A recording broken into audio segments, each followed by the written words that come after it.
열흘 전쯤에 경찰이 서울 시내에서 교통법 위반 집중 단속을 약 1시간 정도 진행했는데 무려 350건 넘게 적발했다라고 합니다. 단속에 걸린 운전자들이 잘못을 순순히 인정하기보다는 한마디씩 변명을 하는 모습을 뉴스를 통해 보았습니다. 교차로에서 꼬리물비를 하다가 단속된 운전자는 나는 초록색 신호등 보고 운전했습니다. 이렇게 말하고요. 그리고 끼어들기 위반한 운전자는 출근 시간을 맞춰야 해서 어쩔 수 없었습니다.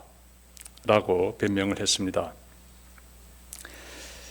그들이 잘못을 순순히 인정하기보다는 변명하는 그 이유가 무엇일까요? 물론 벌금도 아까웠을 것입니다. 하지만 그것보다는 인간의 마음에 타인에게 피해를 주면 안 된다는 준법 의식이 깔려 있기 때문입니다. 이것을 다른 말로 하면 양심입니다. 양심. 우리의 마음에 양심이라는 도덕적 기준이 있습니다. 여러분, 교통법을 어긴 그러한 것을 받아들이면 자신이 타인에게 피해를 준 것을 시인하는 격이 됩니다. 그래서 변명을 함으로써 어떻게 하나 죄책감을 덜려는 것입니다. 인간의 양심은 우리로 하여금 죄가 아닌 의의를 행하기를 원합니다. 단편 예를 들면 여러분이 누군가를 도와주기 위해 시간을 내고 그리고 물질을 사용했습니다. 그러면 마음이 어떻습니까? 누군가를 섬기게 되면은 마음이 가벼워지지요. 네, 가벼워집니다.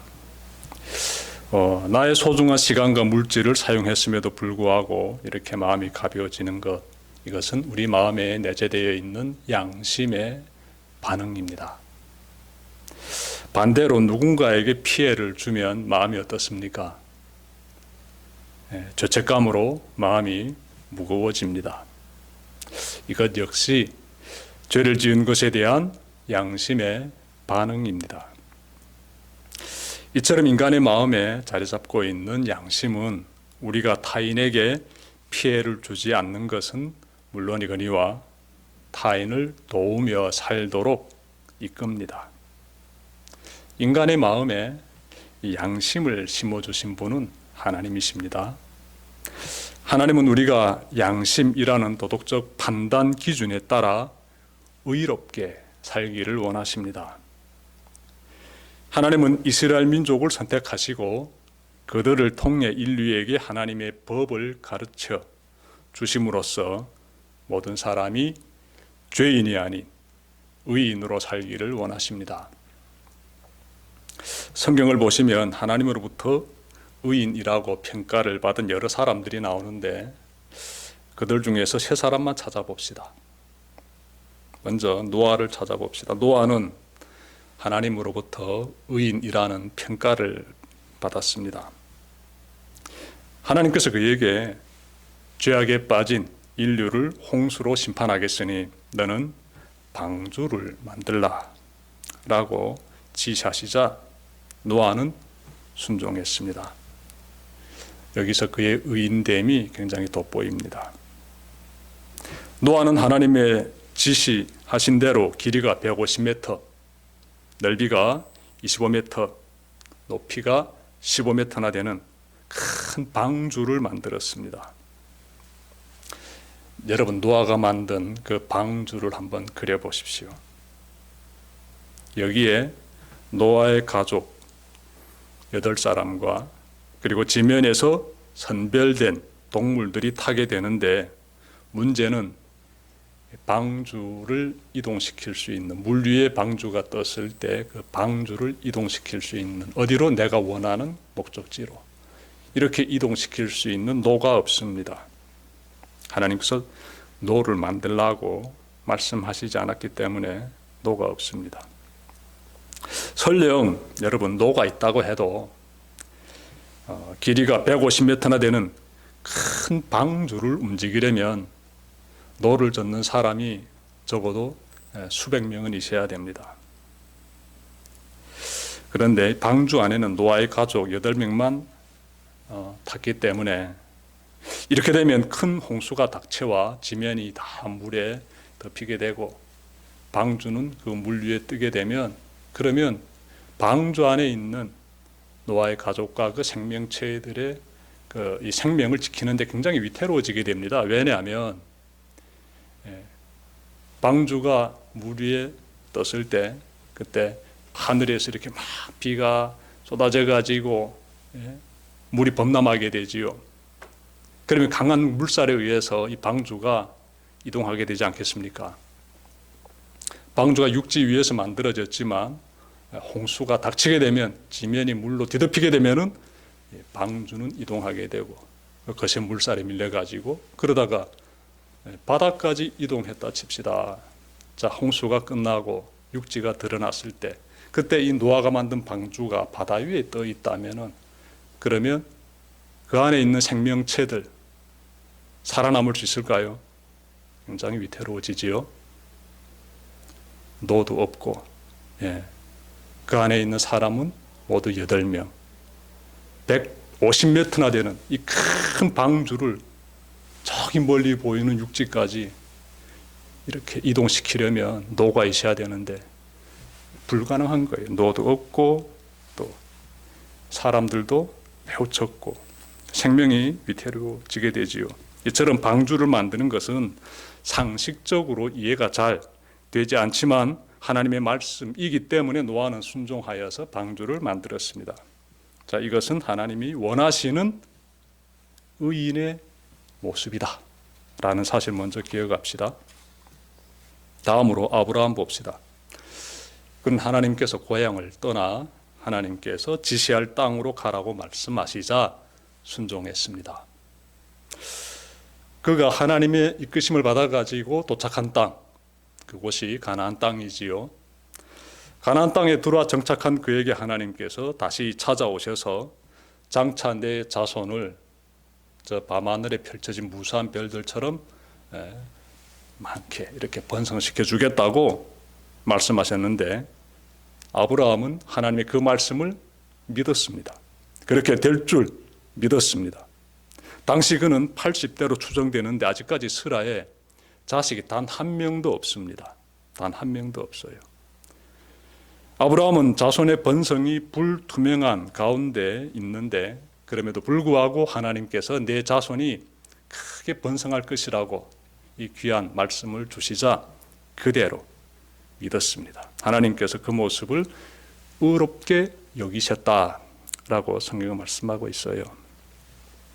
끝으로 찾아볼 사람은 예수님을 낳은 마리아의 남편 요셉입니다. 요셉은 약혼녀가 임신한 소식을 들었을 때 깊은 고민에 빠졌습니다. 마리아 태중의 아기가 자신의 아기가 아님을 요셉은 누구보다 잘 알고 있습니다. 여러분, 율법에 따르면 약혼한 여인이 다른 남자와 동침하면 공개 처형하게 되었습니다. 요셉은 율법대로 마리아를 심판하기보다는 조용히 그녀와 이혼하기로 마음먹습니다. 그러자 하나님의 천사가 밤중에 그에게 찾아와 마리아가 임신한 것은 성령으로 된 것이라고 가르쳐 주었습니다. 여인이 성령에 의해 임신했다는 것은 받아들이기 힘든 내용이에요. 하지만 요셉은 이것을 받아들입니다. 그러한 요셉이었기에 성경은 그를 의로운 사람이다 라고 평가하고 있습니다. 정리하면 성경에서 의인으로 평가받는 사람들은 하나같이 상식적으로 이해가 되지 않지만 하나님께서 말씀하시기 때문에 그대로 받아들인 사람들이에요. 순종한 사람들이고요. 믿음의 사람들입니다. 하나님은 우리도 저들처럼 그렇게 의인으로 살기를 원하십니다. 오늘 본문인 갈라디아서 2장 15절부터 21절에서 사도 바울은 이 부분을 다루고 있습니다. 죄인이 어떻게 의인이 될 수 있는지를 전하고 있습니다. 내용을 요약하면 의인은 율법의 그 행위로 되는 것이 아니라 예수님을 믿음으로써 의인이 된다라는 것인데 16절 말씀 보십시오. 그러나 사람이 율법을 행하는 행위로 의롭게 되는 것이 아니라 예수 그리스도를 믿는 믿음으로 의롭게 되는 것임을 알고 우리도 그리스도 예수를 믿은 것입니다. 그것은 우리가 율법을 행하는 행위로가 아니라 그리스도를 믿는 믿음으로 의롭다 하심을 받고자 했던 것입니다. 율법을 행하는 행위로는 아무도 의롭게 될 수 없기 때문입니다. 네. 여러분 16절 말씀에서 우리는 긴장하게 돼요. 율법이란 하나님이 인간에게 주신 법, 그 법인 동시에 하나님의 말씀이에요. 그런데 바울이 율법의 중요성을 대폭 축소시키는 것 같아서 긴장하게 됩니다. 이제부터 이 부분을 좀 살펴봅시다. 자, 율법에는 십계명을 비롯해서 여러 규정이 있습니다. 제사에 관한 규정, 절기에 관한 규정, 그리고 정결에 관한 규정, 안식일에 관한 규정, 할례에 관한 규정, 재판에 관한 규정 등 여러 규정이 있는데 초대교회 시대에 들어서면서 중요한 규정 3가지가 변경되었습니다. 먼저 안식일 규정이 변경되었습니다. 예수님이 부활하신 이후로 초대교회는 부활하신 날인 일요일을 예배일로 지켰습니다. 즉 안식일이 토요일에서 일요일로, 즉 주일로 변경된 것입니다. 이러한 변경은 단순간에 이루어지지 않았습니다. 처음에는 안식일인 토요일과 부활하신 일요일을 같이 예배일로 지키다가 부활하신 날인 일요일만을 주일로 지키게 되었습니다. 그렇게 변경된 시기를 정확히 우리는 알 수는 없습니다. 하지만 좀 이렇게 자료들을 찾아보게 되면 2세기 그 이전에, 즉 초대교회가 정말 출발했던 그 1세기부터 2세기 그 사이 어느 시점에서부터 토요일이 일요일로, 즉 예배일이 안식일 토요일에서 일요일로 주일로 변경되었음을 우리가 찾아볼 수 있어요. 2세기에 활동했던 교부인 이그나티우스의 서신에는 신약교회는 이미 안식일을 위해서가 아니라 주의 날을 위하여 생활한다 라고 쓰여 있으며, 또 다른 자료인 12사도의 교훈집인 디다케에는 기독교가 예배와 교육을 위하여 최초로 주의 날에 성도들이 모여 떡을 나누었다 라고 쓰여 있습니다. 우리가 확인할 수 있는 것은 율법 중에서 중요한 이 안식일법이 변경되었다라는 사실입니다. 자, 다음으로 찾아볼 규정은 제사 규정이 되겠습니다. 제사 규정도 변경되었습니다. 성경의 레위기만 읽어봐도 그 레위기에 기록된 내용들을 보게 되면 제사가 얼마나 지금 중요시 되고 있는지 금방 찾아볼 수 있습니다. 그런데 기원 후 70년 로마의 침공으로 예루살렘 성전이 무너지자 그처럼 중요한 제사를 드릴 수 없게 되었습니다. 초대교회는 예수님께서 십자가에서 죽으심으로써 영원한 속죄를 이루셨다. 그러므로 제사를 드리지 않아도 된다고 보았습니다. 이때부터 교회는 우리의 몸을 하나님이 기뻐하시는 거룩한 산 제물로 드려야 한다고 가르쳤어요. 즉 과거의 삶에서 떠나 하나님의 선하시고 기뻐하시고 온전하신 뜻을 따라 행해야 함을 가르쳤습니다. 그렇게 사는 삶이 곧 자신의 몸을 거룩한 산 제물로 드리는 삶이며 그 삶이 곧 하나님께 드릴 영적인 예배이기 때문입니다. 자, 끝으로 할례의 규정이 변경되었습니다. 할례는 아브라함으로부터 시작하여 오늘날까지도 유대인들이 행하고 있는 매우 중요한 의식입니다. 그만큼 할례는 그들에게 큰 영향력을 행사하고 있는데, 물론 예수님도 할례를 받으셨어요. 유대인들은 할례를 받음으로써 하나님의 선택을 받은 언약의 백성이 될 수 있었습니다. 창세기 보게 되면 나오지요. 아브라함도 할례 받고 그의 후손들도 다 할례를 받게 되지요. 그들이 하나님의 선택을 받은 언약의 백성이기 때문에 하나님께서 할례를 행하라고 지시하셨기 때문에 그들은 지키고 있습니다. 할례는 이스라엘 민족 공동체의 한 구성원이 되었다는 그런 소속감을 안겨주고 있습니다. 교회가 세워지던 초기에는 교회 내에서도 할례가 행해졌습니다. 그때에는 교인이 유대인들로 구성되었으므로 할례 행하는 것이 매우 자연스러웠습니다. 그런데 복음이 유대인을 넘어서 이방인에게로 확산되자 할례가 문제로 떠올랐습니다. 할례를 받아야만 하나님의 백성이 되는가라는 질문에 마주하게 되었습니다. 갈라디아 여러 교회도 이 문제에 봉착했습니다. 갈라디아 교회들에 들어온 일부 유대인들은 이방인도 할례를 받아야 한다고 주장했습니다. 바울은 여기에 대해 반대했습니다. 할례를 받는다고 죄인이 의로워지는 것이 아니기 때문이에요. 할례 의식이 율법의 매우 중요한 부분임은 틀림없지만 할례를 받아야만 구원받는 것은 아니었습니다. 구원은 오직 십자가에서 나의 죄를 대속하시고 부활 승천하신 예수 그리스도를 믿음으로써 이루어지기 때문입니다. 그래서 바울은 편지에 다음과 같이 기록했던 것이에요. 오늘 본문의 20절과 21절 보십시오. 나는 그리스도와 함께 십자가에 못 박혔습니다. 이제 살고 있는 것은 내가 아닙니다. 그리스도께서 내 안에 살고 계십니다. 내가 지금 육신 안에서 살고 있는 삶은 나를 사랑하셔서 나를 위하여 자기 몸을 내어주신 하나님의 아들을 믿는 믿음 안에서 살아가는 것입니다. 나는 하나님의 은혜를 헛되이 하지 않습니다. 의롭다고 하여 주시는 것이 율법으로 되는 것이라면 그리스도께서는 헛되이 죽으신 것이 됩니다. 예.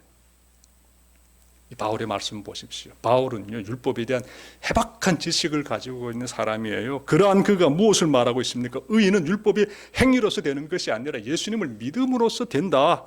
이렇게 아주 명확하게 지금 가르쳐주고 있습니다. 여기서 우리가 마지막으로 가지게 되는 질문이 있습니다. 여러분, 그러면 예수님을 믿는 것과 율법을 지키는 것은 서로 상관이 없는 것일까요? 예수 믿는 것과 율법을 지키는 것 서로 상관없는 것일까? 이 질문 우리 함께 좀 생각해 봅시다. 여러분, 상관이 있어요. 상관이 있습니다. 매우 밀접히 연관되어 있습니다. 바울이 말했듯이 과거에 나는 그리스도에 함께 십자가에 못 박혀 죽었으며 지금의 나는 그리스도를 믿는 믿음 안에서 사는 것이지요. 바울만 그럴까? 우리도 마찬가지예요. 과거에 나는 십자가에서 죽은 것이에요. 지금 내가 살고 있는 것은 예수 그리스도 안에서 지금 살고 있는 것이지요. 다시 말하면 율법을 지킴으로 의로워진다고 생각했던 그러한 나는 죽었으며 지금은 예수님을 믿음으로써 새로운 삶을 살아가고 있는 것입니다. 이렇게 사는 사람이 하나님의 법을 무시하면서 그렇게 살아갈까요? 아니지요. 율법의 정신을 깨닫고 지켜서 행합니다. 예수님은 영생을 얻으려면 율법의 핵심인 하나님을 사랑하고 이웃을 사랑해야 한다라고 가르쳐 주셨습니다. 예수님은 율법을 몸소 지키셨을 뿐만 아니라 율법의 요구를 충족시키셨습니다. 그분은 십자가에서 모든 의의를 이루심으로써 율법의 완성이 되셨습니다. 마태복음 25장에서 예수님은 겉으로 의인인 척하며 이웃을 사랑하지 않는 사람들은 구원받지 못하고 진심으로 이웃을 사랑하는 사람들은 구원을 받는다고 말씀하셨습니다. 그러므로 예수님 믿고 의롭게 된 사람은 하나님의 법인 하나님의 사랑, 그 사랑을 어떻게 나 또한 이렇게 화답하면서 이웃 사랑으로서 실천하게 되는 것이지요. 하나님을 사랑하고 이웃을 사랑하는 그 사랑의 법을 지켜 행하게 됩니다. 잘 기억합시다. 예수님을 믿음으로 의롭게 된 사람은 자발적으로 하나님의 율법의 정신인 그 사랑의 법을 실천합니다.